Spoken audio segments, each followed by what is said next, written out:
தாய் தமிழ் உறவுகள் அனைவருக்கும் அன்பு வணக்கம். விருதுநகர் மாவட்டம் ராஜபாளையத்துல இந்து அறநிலையத்துறையினுடைய கட்டுப்பாட்டில் இருக்கக்கூடிய ஒரு கோவில்.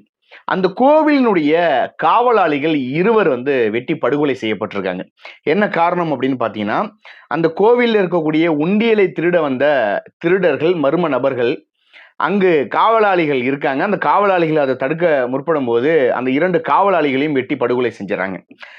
இப்ப இந்த சம்பவத்தை பார்க்கும்போது நமக்கு என்ன தோணுது அப்படின்னா, ஏதோ ஒரு மாவட்டம், ஏதோ ஒரு மூலையில ராஜபாளையம்ங்கிற ஊர்ல ஒரு படுகொலை நடந்துடுச்சு. அதுவும் கோவில் காவலாளர்கள்னு நமக்கு தோணும். ஆனால் இந்த திமுக ஆட்சி அமைந்து கிட்டத்தட்ட 54 மாதங்கள் ஆகிறது. இந்த 54 மாதங்கள்ல எத்தனை படுகொலைகள் நடந்திருக்கு அப்படின்னு லிஸ்ட் எடுத்து பார்த்தோம்னா நமக்கே தலை சுத்தம். ஏன்னால் அந்த அளவுக்கு சட்டம் ஒழுங்கு சீர்கெட்டு கிடக்கு அப்படின்னு தான் நம்ம சொல்ல முடியும். தமிழ்நாட்டினுடைய சட்டம் ஒழுங்கை குழி தோண்டி புதைத்த பெருமை என்பது திராவிட மாடலினுடைய முதலமைச்சர் ஐயா மு.க. ஸ்டாலின், அப்படி கூட சொல்லக்கூடாது, முத்துவேல் கருணாநிதி அப்படின்னு தான் நம்ம சொல்லணும். அந்த முதல்வர் அவர்களுக்கே அந்த பெருமை சேரும். தமிழ்நாட்டில் பெண்கள் பாதுகாப்பாக இருந்த ஒரு மாநிலம். ஆனால் இந்த திமுக ஆட்சிக்கு வந்ததுக்கு பின்னால இன்னைக்கு பெண்களுக்கு பாதுகாப்பு இல்லை. பெண்கள் என்று சொல்வதை விட பச்சிலம் குழந்தைகள் முதல் மூதாட்டிகள் வரை பாதுகாப்பு இல்லை. இப்படி பல சம்பவங்களை நம்ம தொடர்ச்சியாக சொல்லலாம். சமீபத்தில் நடந்த கோவையில் நடந்ததை பற்றி நம்ம பேசுறோம். ஆனால் இதற்கு முன்னால அண்ணா பல்கலைக்கழகம், தமிழ்நாட்டினுடைய தலை சிறந்த யூனிவர்சிட்டி அப்படின்னா அண்ணா பல்கலைக்கழகம் நம்ம சொல்றோம். அந்த பல்கலைக்கழகத்துக்கு உள்ளேயே ஒரு மாணவி பாலியல் வன்புணர்வு செய்யப்பட்டிருக்கா அப்படிங்கிற சம்பவம் என்பது அதிர்ச்சிக்கு உள்ளாகுது. இதே போல பல சம்பவங்களை நம்ம சொல்லிட்டு போக முடியும். தினமும் சென்னை போன்ற நகர்ப்புறங்களில் வாழக்கூடிய மக்களுக்கு தெரிஞ்சிருக்கும், சென்னையில் இருக்கக்கூடிய தூய்மை பணியாளர்கள்லாம் இரவு 12 மணி, 1 மணி, 2 மணி, 3 மணி போன்ற நேரங்கள்ல சென்னை சாலைகளில் இருக்கக்கூடிய குப்பைகளை அகற்றுவதற்காக தூய்மை பணிகள்ல ஈடுபடுறாங்க. அந்த தூய்மை பணியாளர்களுக்கு கூட ஒருத்தவங்க பாலியல் சீண்டல் கொடுத்துருக்கான். அவங்கள விளக்கமத்தை எடுத்து அவங்க அடிச்சதுனால அவன் ஓடிட்டான். இப்படி எண்ணற்ற பெண்களுக்கு பாதுகாப்பு இல்லாத ஒரு மாநிலமாக தமிழ்நாடு உருவாகியிருக்கு. நாளுக்கு நாள் தமிழ்நாட்டினுடைய செய்தித்தாள்கள், தமிழ்நாட்டில் செய்தித்தாள்களுக்கு பஞ்சம் இல்லை.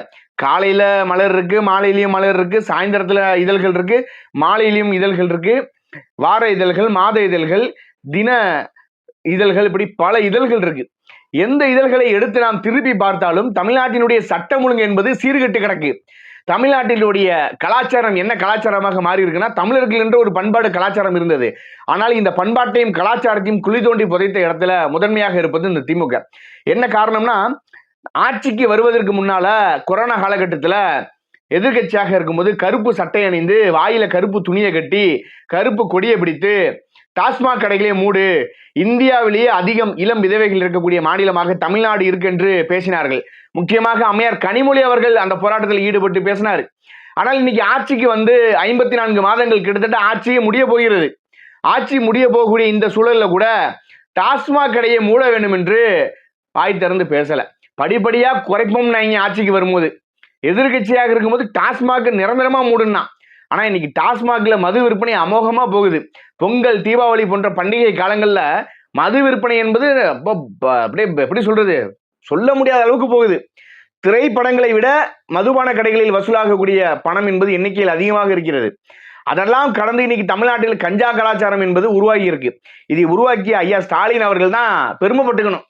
அந்த அளவுக்கு தமிழ்நாடு தறிகெட்டு போய் கிடக்கு, சீர்கெட்டு கிடக்கு. வெளி மாநிலத்துக்கான தமிழ்நாட்டினுடைய செய்தித்தாள்களை எடுத்து பார்த்தானா, தினமும் இப்படி கொலையும் கொள்ளையும் பெண்களுக்கான பாலியல் துன்புறுத்தலும் நடக்கிறது அப்படின்னு காரி துப்புவான். உத்தரப்பிரதேசத்துல நடந்ததெல்லாம் பேசுறீங்க, மணிப்பூர்ல நடந்ததை பேசுறீங்க.